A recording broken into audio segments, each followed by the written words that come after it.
the other trade that happened, Dave, that happened actually before the Drew Holiday trade, Roco got traded. So we're going to talk about the Rockets part of this. The Rockets, we're going to push to the side because there's a topic after this that is all Rockets. So the Rockets we'll leave alone for right now. But the Blazers, to me, this was interesting because it's twofold. So Roco gets moved from the Rockets. He goes to Portland. Trevor Ariza comes back to Houston, along with the 16th overall pick in this year's draft and the 2021. It's a 2021 protected pick from the Portland for next year. Goes to the Rockets. And to me, this was interesting because, one, everything we've heard about the 2021 picks. So it's protected. So, if the Trailblazers do get injured or something God foreseen happens, at least they keep their pick. But there's a side of me that goes, if next year's draft is supposed to be as good and deep as we think it's going to be, how much is that going to affect the Blazers? But at the same time, the Blazers are a team in my mind of the one thing they needed. Now, is Roco this guy? We'll have to wait and see. If you get matched up against a Clippers, if you get matched up against a Warriors, against a Lakers, you need somebody to be like, he's going after the top guy.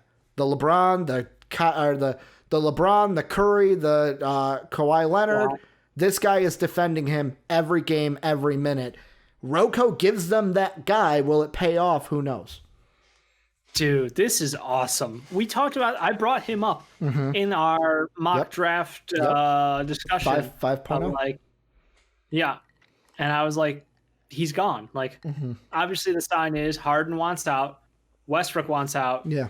Roco and PJ are not far behind because those are two highly valuable role guys who across the top teams in the NBA would kill to have a guy like that. So trading someone like Trevor Ariza and a couple futures, Trevor Ariza means nothing to me. I'm sorry. Yeah.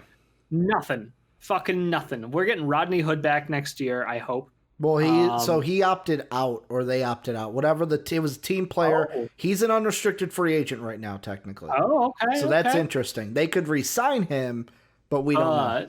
I did not know that. Okay. Yeah, that happened today. Our boy Gary Trent Jr. My boy Gary Trent Jr. in the bubble, being the fucking pop-off player that we know him to be and now love him for. You've got a great two-way wing in him. You've got a great two-way wing in Roco.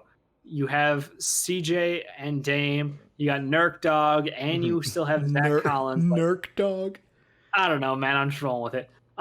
So it was a player op. Rodney Hood declined it. It was a $6 million player op. He's worth more than $6 million. I think he might come back though. They still got to figure out if they're re-signing Melo. Yep, that one would be interesting. I mean, this is a playoff team through and through, just with Dame, CJ, Gary Trent Jr., Roco, Nurkic, period. That team is a playoff team in the West. They are incredibly talented, offensively, defensively. Obviously, they suck at the fucking guard position on the defensive side, but go ahead and drive into the paint on Roco and Nurkic. Watch yourself get slapped down. That's what's going to happen. We all know it. So I'm a huge fan of what they've done here. I understand the future sacrifice, but they're going all in on this deal, and I don't. Is it going to pay dividends though? Is Lillard it going to pay dividends? And McCollum split up for Portland. They need to do that. Blazers tried to trade for Aaron Gordon, but Orlando said no. King Me saying it is brutal. The combination of Dame and CJ, we all love it. They were Wizards East. Yeah. I'm sorry, Wizards West. Yeah. The alphas of the West. And obviously Portland then mirror-sided to the Wizards, who were Portland East. It was a wonderful tandem they had going when both teams were healthy at the guard position. But I just don't know if they've got the firepower to make it happen. We need to see a jump this year out of Nasir Little. We need to see Anthony Simons be the guy who we all thought he could be. They need their young kids to step up huge for them if this is the roster they're going into next season with. They're top 5 team in the West right now. They could be higher if they all stay healthy. They could be a top 3 team in the West. Honestly, they are a scary fucking team with that addition to Robert Covington. So again, they're so dependent on the young guys on that team growing that I understand the all-in effort of like, look, CJ contract year, we got to figure out what we're doing. Dame Lillard, obviously, we hope that he is going to be a trailblazer for life. He loves Portland. Portland loves him. Like, I totally understand that relationship. You don't want to let that go. So if you can find a way to win with him on that team, you pull every string necessary, even if it means trading CJ. I'm still for it. Yeah, I mean, because like the thing last year, and last year meaning this past year, of the thing that really like fucked up their momentum was Dame getting injured, playing with that injury. I think CJ was also playing with an injury, right? A back injury? Yeah. It was a spinal injury. Yeah, so like they were go ahead. No. Yeah, but no, they were he did a Mike Tyson impression during the interview. Okay. As his back injury, and it was fucking spot on. Oh, okay. Yeah, but they're like both injured. Like if they're healthy, I think this team could win. It's like the thing for me is, like I said at the top of, I love this deal like you do, Dave, because it adds exactly what they needed. Yeah, like and Bob Covington is just. I mean, it's an Bob. I haven't heard you say Bob Covington in quite some time. I had a reason to talk about him. Weeks. Are you talking? Like, remember, I was going hard into the Bob Covington story. You said, like, but last time we talked about him, you called him Roco. I forgot that you sometimes call him Bob Covington, which is the best name in sports. I think it is. But, like, they need someone to guard those top guys because, like, we saw against the Lakers, they didn't have anyone that could guard LeBron. Now, also, Nurkic being out, like you mentioned, hurt them. Like, with him being back and healthy all year, how will that affect them? The big thing, though, is... What the fuck is this kid? That's my question. What is Zach Collins to this team?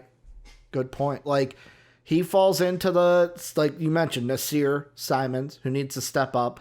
But also, I think free agency, what are they going to do? Like, Hazonia's got a player op, so we don't know yet what he's going to do. I know that, but, like, he's the only player op remaining because Hood declined his. But you've got, so basically, Melo... Hood, you now have to re-sign. Whiteside's gone. Just let him walk. You don't fucking need him. The other ones, though, like Jalen Horde, Swanigan, Gabriel Brown, those are kind of like T's and P's. T's and P's guys where it's like bring them back for depth, especially the RFAs. But they're no one that's going to swing the balance. Really, the big two are, do they have enough ammo to bring Hood and Melo back? I think in a worst-case scenario, they bring... Do they? Do you think they need Melo back? I think it doesn't hurt them to bring him back.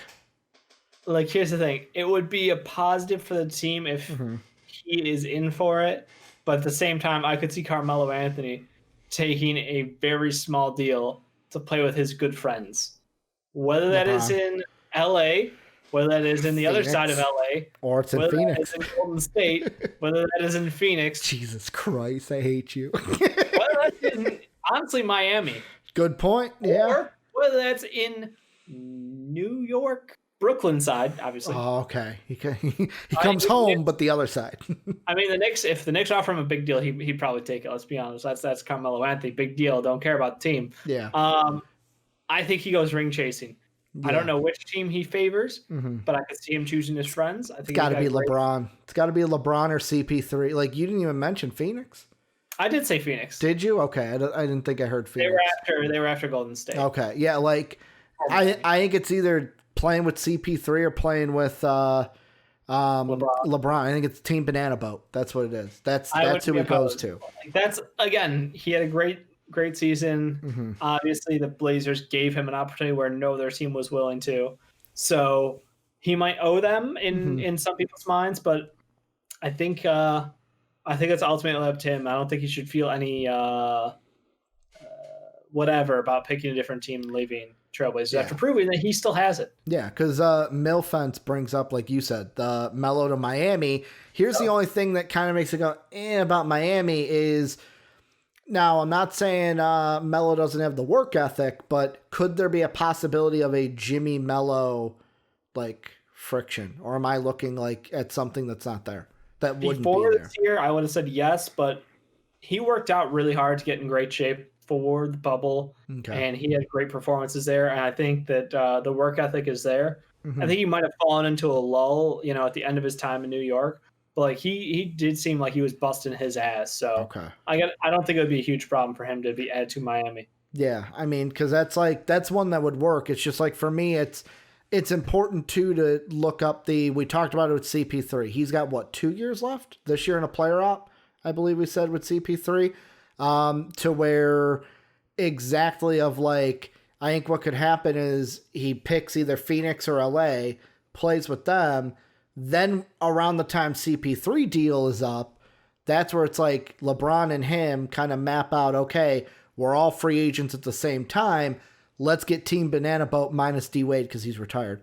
Or Jesus, I'm not even going to speak that into existence, Dave. He ain't coming out of retirement, Dave. He would for LeBron, but I don't think LeBron's like, dude, stay home. You're fine. For 2 years, and LeBron's going to sign with whatever kid his team's on. Dave, I've got it. LeBron, CP3, Melo, they go and play. D Wade gets hired as the head coach. Team Banana Boat, let's go. Would I like that? No. God, no. Just ask him. God, no. What did you ask? Has Wade said anything about coaching? No. He's okay. No, that's just me throwing something out there that's bringing the Banana Boat together. Dipping his toe in the water, coaching or not, you know. I don't see D Wade being the guy I would want to be my head coach. That's all I'm if saying. they pull that draft class back together again, woo! Well, you got to have Darko on the bench then. You got to bring back Darko. Darko's like a low-key mob boss back in fucking Europe. Like, no. Then you got to find Darko light. You got to have someone on that bench that resembles Darko Milicic. I don't know who else was in that draft class, but yeah, if they could pull back that. I think Chris Kaman was in that draft class. Drafted by the Clippers in that one, or was that fucking Birdman? One of the two.